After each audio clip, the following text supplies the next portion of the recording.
గురుగారు, తులారాశి వారికి ఏ విధంగా ఉంది? తులారాశి వారికి 2 గ్రహాలు యోగిస్తున్నాయి తల్లి. దశమంలో చంద్రుడు, 6లో రాహువు.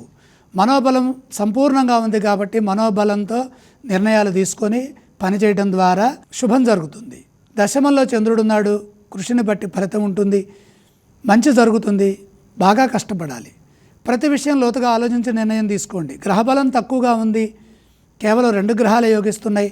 అందులో వారం ప్రారంభంలోనే చంద్రగ్రహం శుభాన్ని ప్రారంభించి ఆ తర్వాత ముందుకెళ్తుంది. కాబట్టి ఆ ప్రారంభించబడిన శుభంతోనే మనం ఈ వారమంతా కూడా మేలైన ఫలితాలని ఆత్మవిశ్వాసంతో సాధించాలి. ఉద్యోగంలో ఆటంకాలు రాకుండా చూసుకోవాలి.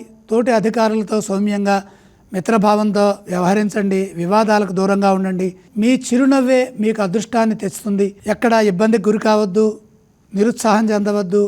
ఉత్సాహంగా ఓర్పు విశ్వాసంతో ముందుకు సాగితే మంచి జరుగుతుంది. పరిస్థితులను అర్థం చేసుకుంటూ తగు విధంగా కాలాన్ని సద్వినియోగం చేసుకోవాలి. కొందరి వల్ల సమస్యలు పెరుగుతాయి. ఎవరితోనూ తర్క వితర్కాలు కుతర్కాలు చేయొద్దు. సరే అలాగే అనే ధోరణితో సౌమ్యంగా సమాధానాలు ఇవ్వాలి. ఎక్కువగా ఇతరులపై ఆధారపడవద్దు.